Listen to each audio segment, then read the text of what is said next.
What is up, guys? Speed here, and today I'm going over something that should hopefully help you guys dominate your solo queue games. This is going to be a best heroes for solo queue minor list. I'm going to be giving 2 heroes for every single position: safe lane, mid, off lane, position 4, and position 5. And hopefully, if you take this into consideration, you'll be able to have a lot more success in your games, because I do think there is somewhat of a formula, especially for such a discombobulated environment such as solo queue. But let's get into it. Before we do actually get into the main content of the video, I just want to let you guys know that over on the GameLeap.com website, I'm recently starting to make a lot more heavy educational videos, and I would really enjoy if you guys checked it out. There's a link down below. It gave me your thoughts, because it's something I'm doing a little bit different. I'm just kind of going into different replays, giving my thoughts, breaking down different roles, and I'm really going to be expanding on that over the upcoming months, so check that out if you're interested. Coming in at number 1, I guess not coming in, but number 1 for safe laners is Juggernaut. Juggernaut is one of the best solo queue heroes purely because he can spin TP. Now, this might seem a little bit crazy, but in my opinion, and in a lot of pros' opinion, being able to push waves and understanding your limits is probably the biggest thing that low MMR players simply don't understand. They don't know how to push their limits, and as a result, they don't actually learn the game and put the proper pressure. Also, Juggernaut is one of the best laners in Dota. What I've noticed is that in a lot of games that are below 4k MMR, people simply don't put nearly enough pressure. Juggernaut is a hero that has no problem doing that. As long as you have a little bit of mana regeneration and proper spell usage, as well as maybe a slower stun in lane, you're going to provide a lot of harass that people can't deal with, right? Because if they trade in the early levels, in which Jug has a very good base attack time and high armor, they're going to get spin on and inevitably killed, and this snowballs your lane heavily. Laning stage is such a big deal in solo queue. It's when people start tilting, and it basically throws people off if they have a bad lane. They don't know how to come back. And as a result, having a strong laner who, even when behind, can just split push waves and create map pressure that way is going to have success. So next time you play Jug, try to apply a lot of pressure in the laning stage, and then really expand the map by pushing your limits in every single lane you farm. Next up for safe lane is a hero that's a little bit different, but I think has a lot of the same concepts as Juggernaut, and that is Ember Spirit. Now you have to consider that Ember Spirit is a hero that does not have nearly as good of a laning stage as Juggernaut. You can get crushed in lane, but as I said, people simply do not apply enough pressure as they should, and as a result, if you buy enough regen, you're going to be able to sustain your lane and then get enough levels to be one of the scariest heroes on the map. Ember Spirit only needs one true item to do infinite amounts of damage, and that is Maelstrom. When you pick up your Maelstrom, you can win team fights simply through Sleight of Fist, and not only that, you can push waves to infinity. As long as you keep a remnant back, it's similar to Jug. If they don't have the proper heroes, there's no way they catch you. They'll never be able to push because their lanes are always going to be shoved in, and you're going to scale super well. So if you can get comfortable on all the spell casting on Ember Spirit, whether that's Slight Chains or remnanting, or even knowing when to use Flame Guard, you're going to have success, because he, in my opinion, covers the model of a good solo queue hero. Split pushing, high damage, and scales well. Now moving into the mid lane at number 1 is Razor. Now Razor, in my opinion, is the Viper of last patch, or 2 patches ago. Viper was in a place where he was just nuts. He could farm faster than any hero in Dota, even if he lost his lane. It was really hard to deal with. And Razor feels the same way, except is a lane dominator, right? This is why you should basically only run Razor in the mid lane. He's so dominant with levels and really good in 1v1 matchups, simply because he can guarantee that he's going to get a decent link off against 90% of matchups. You also have to consider that some heroes are nullified entirely by Razor, even if they aren't in the mid lane. Heroes such as Sven, Troll, Lifestealer cannot do anything in teamfights if they get linked.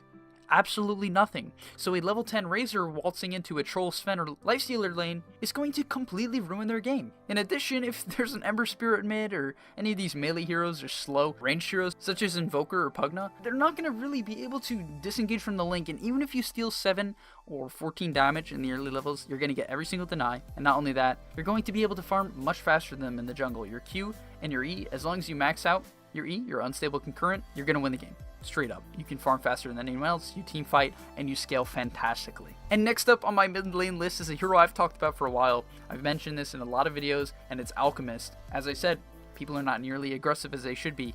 What is Alchemist like to take advantage of? Space and open map, right? Even if you don't win your lane on Alch, which you probably won't, unless people really don't know what they're doing, you probably won't win your lane, but you can always catch back up, and you catch back up faster than any hero in Dota. That is the perfect formula for a solo queue hero. Good catch-up mechanic, scales extremely well, and the best thing about Alchemist is not only do you have these kind of components for solo queue, but you also hit one of the scariest timings in the game through Radiant's Manta Blink. Once an Alchemist has Radiant Manta Blink, you should not be able to farm where you want to because he can always blink on you. He can farm anywhere he wants because the Radiant's Manta illusions feel near unkillable, and not only that, they have a Radiance effect. And in general, it's very hard to make plays against this hero because it's super hard to go on him. He has a Purge through his ultimate. He has Acid Spray, so if you really try to dive him, you're going to get Xboxed, if you know what I'm saying. And in general, he provides the perfect sort of toolkit for anyone 4K and below, even 5K and below. I promise you, if I went into a solo queue game, a solo queue environment, and I showed you every single step of the way and simply farmed for the first 20-25 minutes, there would be near nothing the enemy team could do because they don't fully understand map pressure, and you should abuse that like other pros do. Now getting into offlane, we have Batrider.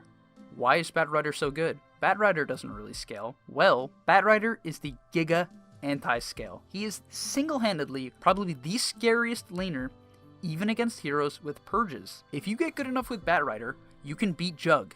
You can beat Slark. I've beat so many Slarks. This is one of my favorite heroes, Batrider. I've dominated so many Slarks, I can't even begin to explain. For some reason, people think that just because you can purge my sticky napalm, it's going to work out. But the thing is, Slark then commits a lot of HP. Basically, the point is, Batrider dominates so many lanes. It prevents people from picking Lycan, Spectre, Sven, Terrorblade, Phantom Assassin. These heroes cannot lane against a good Batrider player, period. So if you understand how to play Batrider, and you spend the time over your next 3 games mastering the limits of Batrider, you're going to notice that every lane is a kill lane. Every single lane is a kill lane. The only thing you have to get used to is bad attack animation. But as long as you get used to that, and then you go a build that allows you to scale, such as the Bots Drums build, which is more stats-based rather than roaming-based, I would recommend that. You're going to be able to scale fairly well. You can do quite a bit of damage in the mid and late game, and you're going to put the safe laner in the worst condition they could ever be in. Next up for offlane, we have Doom. Now, Doom is a great hero in solo queue because he farms fast. That's it. Actually, that's not it. There's other reasons, which I'll go into, but Doom has Devour. Devour means that even if you are an extremely inefficient player, you should understand that every time his Doom is up, I should go eat a creep. That is the most basic formula of Dota. Eat a creep, get gold, win the game. Not only that, Doom is a great aura carrier. I think a lot of players mistakenly don't buy the auras they should, whether it's Drums, Vlad's, Crimson Pipe, but Doom always have these as recommended items, and I recommend you consider buying them. A tanky Doom feels impossible to deal with. If you go check out any recent video on Doom or VOD on Doom, then you will notice they are starting to max their W, which is the fire thing that goes around them. And as a result, even if you don't have damage items that allow you to close the gap for your Infernal Blade, you're going to still be able to pump out a lot of damage, and not only that, you can push out waves. Woo! Doom pushing out waves and is tanky is going to lead to this scenario very often. You're going to keep your farm up, you're going to hit your level 15, you're going to get your 150 bonus gold Devour talent, you're going to eat creeps for 250 gold. 250 gold, that's significantly more than Midas. And then when people gank you, you're going to turn on your W, Doom one of them, kill them, and then their whole tempo is going to be thrown off. They're going to tilt because they're going to think they can kill you, you're going to turn the fight, and their whole game goes into the dumpster. Moving on to the position 4 role is Shadow Shaman. Shadow Shaman, in my opinion, is like by far, the best solo queue hero for the position 4 role. And I was looking at other heroes and really trying to think of this list. I couldn't even find anything, in my opinion, that comes close to the prowess of Shadow Shaman. Let me give you the reasons why. People's communication is low, right? And what destroys Shadow Shaman? Coordinated ganks on him in the early game, right? Because the hero, his disengage is very bad. Low movement speed, even if you buy boots. You're still fairly low movement speed, and you don't have a proper disengage spell. And as a result, that's what can kill you. But in solo queue, is that an issue? No, never. It's just not. The coordination's not there. And as a result, you're going to be able to roam free in the laning stage, hit for over 70 damage, and have Aether Shock level 1, which is a, 150 damage spell. Basically, you trade super efficiently. As long as you focus on hitting the safe laner, you're going to ruin their lane. You keep your levels up, spend all your mana, deny yourself to the tier 2, come back, Aether Shock them a game, laning stage is over. And then transitioning into the mid game, what do you have that other supports don't? What do so many support players complain about? It's purely the fact that their team isn't pushing, their team isn't fighting. What does Shadow Shaman not care about? His team. You could care less about your team.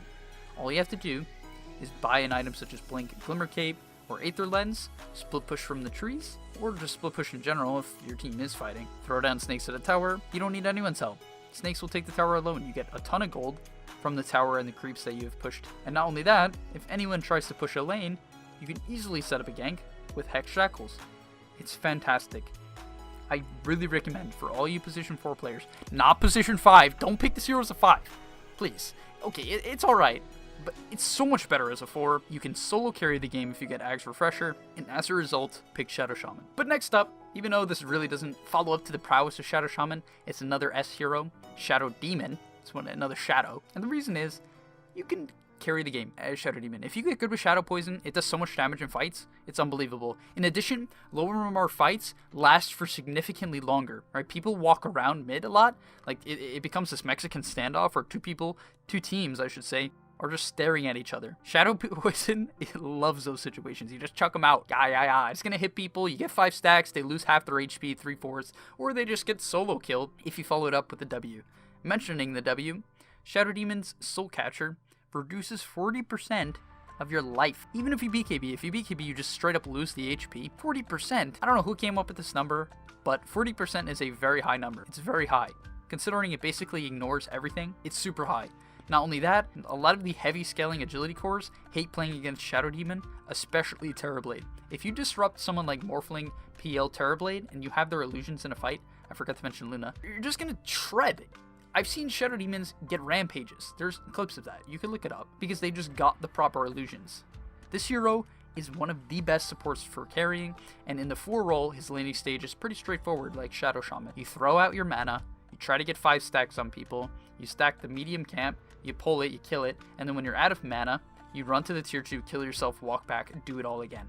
Very straightforward laning stage, good at pushing in waves in the mid and late game, and can solo carry with proper disruption and soul catcher usage. Now coming in at number 5 is Nature's Prophet. Now recently, Jenkins, one of my dear friends over on Dota Alchemy, made a video on Nature's Prophet, so I really recommend you check that out. He talks about a lot in depth about why Nature's Prophet is such a good support in solo queue, and I couldn't agree more. I really couldn't. It is so good. So good in solo queue. You dominate lane, which is really important. First off, you get your carry off to a good start, and then after you get them off to a good start, you can just leave in jungle. You literally could jungle for the first 10 minutes. You hit your 6, you provide some of the greatest kill threat in the game globally through your ultimate. It does way too much damage, and then you buy Vlad's, you buy your Meteor Hammer, and you split push until the game ends, and people don't know how to deal with it, period. It will work so much. If you learn how to micro-treants and win your laning stage, it's a simple formula after that. Farm your 6, you cast it to deal with fights, maybe you show up if needed. Basically, you just ult for fights, and then if the fight isn't going well, or even if it is going well, you go split push. You cut a wave, and you're going to get farm as a position 5, which is really cool and important. And not only that, you can pressure objectives. You can end the game. Wonderful. And finally, for the last hero on this list, thank you for staying with me, or skipping to this point. But why is Jakiro a grade 5? He's very similar to Nature's Prophet. He can have a very dominating laning stage with the proper hero. Heroes such as Juggernaut, Show Warlord, Morphling.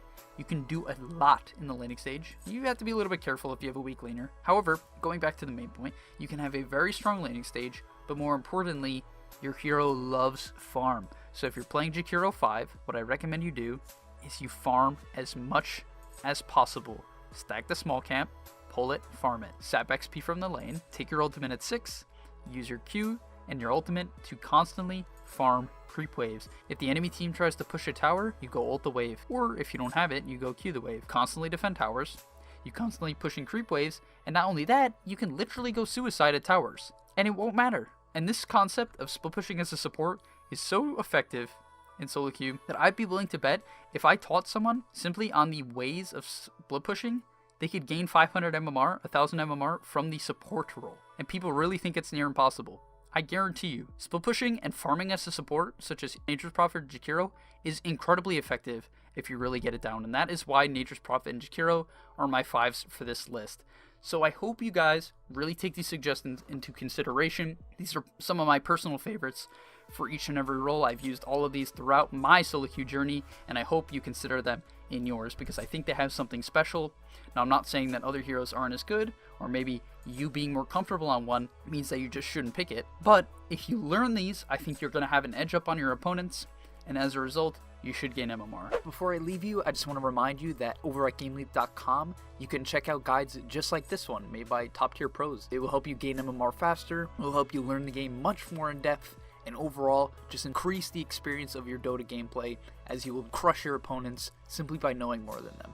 So thank you for watching. If you enjoyed or learned anything about Dota at all, please do like and subscribe, and of course, I'll see you in the next video.